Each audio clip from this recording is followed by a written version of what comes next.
It's not the lowest it can be, so that's... It's above 350. Yes. Dude, yes. You're killing it. One of my good friends, Axe, has never had a credit card before. To my knowledge, as of right now, all he has is a car loan. So we're gonna have a quick conversation about what the best credit card for him would be, how to get your first credit card, and then maybe even why he should do it. Future Anthony here, and you're gonna be seeing me a lot this video because as we talked more, we figured out not only a plan to get him his first credit card, but also how that fit in with his other money and life goals. We sat down at one of my favorite parks, but it is by an airport, so there will be some plane noise, but naturally I go there to play soccer, so this has to happen. Oh, that'll do. So right now, I have a goal of buying a house in 2 years. My credit needs to be at least in like the high 700s. I'm like high 5s. Let me butt in here. I actually used to work at a bank, and having a higher credit score obviously is better, but as long as you're in the high 6s to low 7s, you should be fine getting a decent rate on a mortgage. It does change all the time though, and even while I was working at the bank, we had to change our rules as COVID hit, and all the banks started tightening up their requirements to lend out money. The requirements also change bank to bank, so if you have any questions about it, just call up the bank and ask them with your credit score or with the credit score that you're trying to get what their rates are on mortgages, and they'll be able to let you know a ballpark. They do have tables that they can look at. You can also probably go online and find that information. I just know that I, as a bank employee, was able to pull up a table that had all of the mortgage rates in it, and so they might be able to tell you more specifically. My credit's super young. I only have my car on it. Credit cards have always scared me. My parents never used them. They still don't use them. So I want to get some credit cards to kind of, one, grow in that space, just to get my credit up. I've heard it's like the easiest way, but also one of the more technical, scary ways to do it. What scares you about credit cards right now? Being unknowledgeable of that space worries me. Like the unknown of credit scares me. And then 2, like growing up not being great with money and all that worries me that now, okay, I have an extra grand in my pocket that I could just swipe. I think it's a lot better now at 25 than when I was like 19, but it still worries me. Do you know why your credit's so low?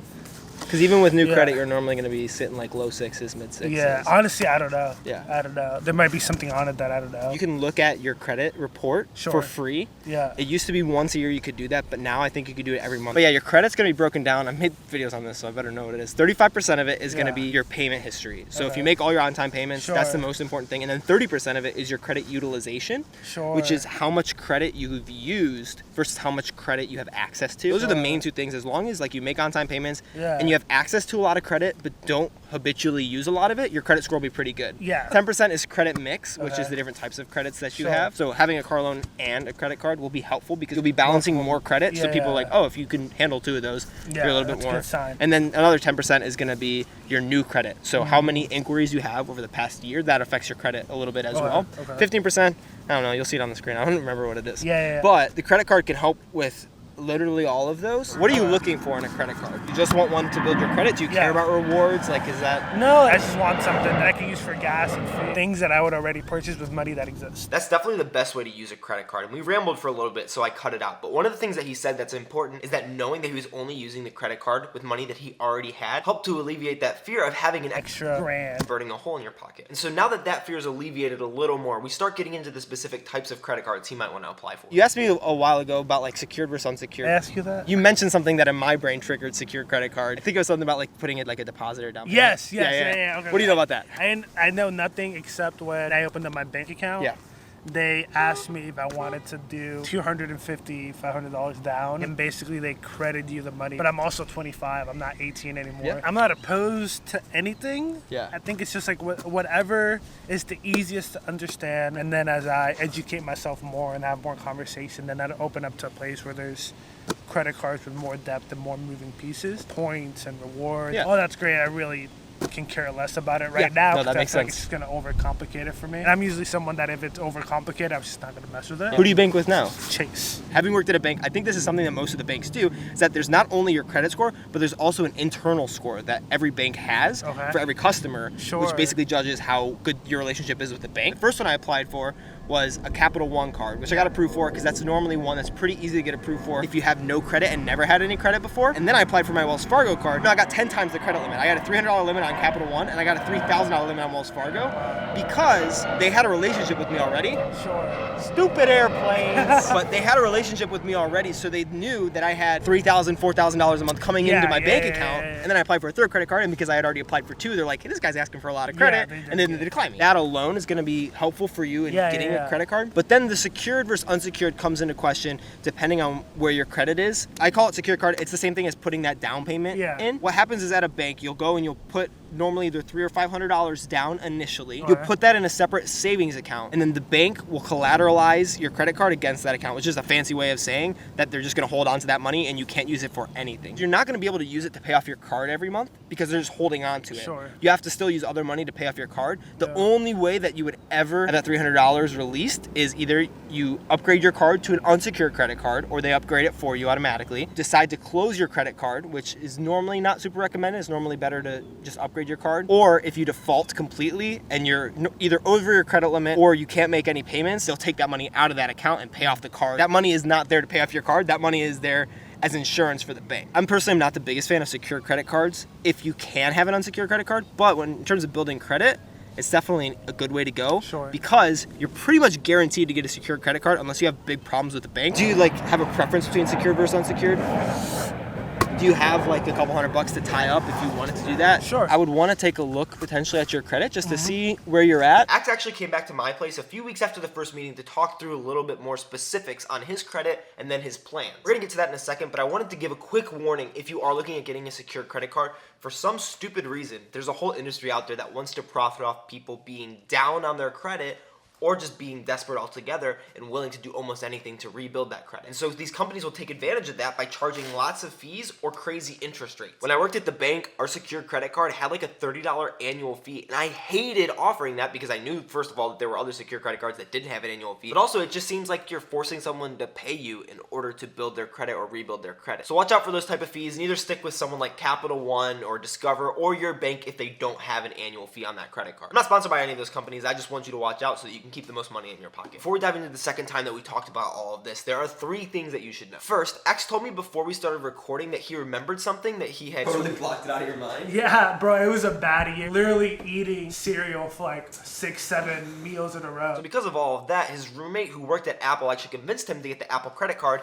but he didn't make any payments on it for like 6 months. Eventually, he paid it off and closed the account, but that's likely what did the most damage to his credit score and why it's low now. Second, he asked me not to share his exact credit score, and that's a personal decision, so I'm not gonna share his exact credit score. Third, he's now in the process of moving into a new apartment, and the reason that I'm really beating myself up is that it's giving me a hard time in the renter space right now because I'm under 600. He was just thinking about doing this when we first talked, and now that it's a reality, it's an added dynamic to his whole situation. So let's dive into the details. Yeah, understand your score, talk about the credit cards, and then maybe talk about refinancing a little too. Yeah, I would love that. Yeah, have you pulled your credit report? This was my credit report. It's going to be essentially good enough because this Credit Karma tends to pull a lot of the information for you. It is a good practice just to make sure that like nothing on there is kind of funky, but as long as you're looking at this, it should be good. So your payment history is 100%. You at least made your Apple payments then on time while you had the card, at least your minimums. Because you said you didn't make any payments for 6 months. Didn't. That's weird because the payment history should stay on your credit report for 7 years. Yeah. Quick note, it's definitely weird that Credit Karma shows 100% on-time payments because he didn't make all the payments on his Apple card a while back. My guess is that Credit Karma only pulls from your live accounts or trade lines and not the ones that have been closed out. So if we had pulled his full credit report, which he didn't really feel the need to do, we might see that those Apple missed payments were there, but they don't show on Credit Karma. But that's just my guess. This is your utilization like we talked about earlier. No derogatory marks like collections, and then your credit age, 10 months. That's when you open your first loan. Did you close your Apple card? They forced me to close it. So that's why your credit age is showing 10 months because the card is closed. Total accounts 3. You want to have like more accounts are better, that's what they say, but it is a low impact, so it's not a big deal. So this is probably the Apple and my first car. They paid off that one when I got this. The thing that's weird is that I bought my first car like 2 years ago.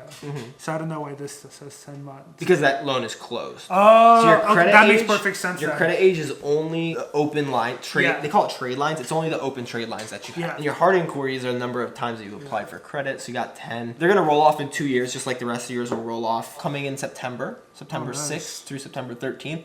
1, 2, 3, 7 of them will be gone, and then you'll be down to 3. You might get another one with your apartment complex, but it's not a big factor in your overall credit score. The biggest thing that it looks like is missing for yours is actually credit card use, because you have no data that they can pull from them. So that, and then also your credit age is low, so that one's not one that you can do much about, but as that time goes on, your credit score will increase as long as you continue to make all your payments. This was my first time messing around in Credit Karma because I normally just use the tools that come with whatever credit card I have, like Chase or Capital One, but it has some cool features, one of them being recommendations for credit cards. So we took a look at those recommendations and I pointed out the things that I think are important when you're researching a credit card to apply for. So I don't know then if we wanted to get me on one of these. That's actually the company that I kind of call out in my video. Look at the freaking annual fee, $75 a year, then $100 a year after that. That's There's another one. These ones are all secured cards. This one's not. The Credit one isn't a secured card. Sure. I feel like they take advantage of people who have bad credit. Look at the reviews. Yeah. It's 2.5 stars. Discover and Capital One are like the best ones, I think, for the beginning. The reason I like that one so much is because they actually give you cash back on a secured credit card. You're not really going to beat that anywhere. Annual fee is $0, which I like. That's like the main thing. It doesn't really matter that there's no intro APR because you're not going to be paying any interest because you're going to be paying it off in full. If you do end up paying interest, it's a 23% variable rate. What variable means is it's going to depend on your credit worthiness. So if your credit score is higher, then that rate could be lower. 15 or 16% is the low end, and the high end is like 26%. And that's just as how much you get charged if you don't pay off the full balance on your credit statement. And that's like every 2 weeks. I'll show you on my credit cards right now. That's what we have to pay off to pay no interest. But this statement balance, we don't have to pay until June 10th at the latest. So as long as we pay $3,400 off on the card by June 10th, we won't pay any interest. The important dates to remember are your statement date. That's when it's gonna determine how much you owe on the credit card. And that's what's gonna affect your credit utilization. Right now, if our balance was $9,000, but we paid off $8,000 and there was only $1,000 left when our statement rolled around, the crediting agencies would only know about the $1,000 because that's all they report. They just report the one time. No, it makes sense. Just pay it off by June 10th. And you gotta pay off the statement balance, not the current balance. Obviously, you can pay off the current balance, then you won't owe anything at all. Sure. But at a minimum, to pay no interest, you have to pay off the statement balance. Okay. And then the minimum payment is what you pay so that you don't get a late payment fee. Those are normally about $40. Penalty APR means if you don't pay on time, they're going to charge you a higher interest rate than the normal interest rate. There's no foreign transaction fee as well, so if you leave the country, you won't have to worry about that. Applying for this card, initially, all it can do is lower your credit score, so I would wait until after you get the apartment. Oh, and Credit Karma also has suggestions for auto refinancing, which is something that Axe could definitely use. Yeah, honestly, it's just lowering that payment. The biggest thing that I care about is the interest rate.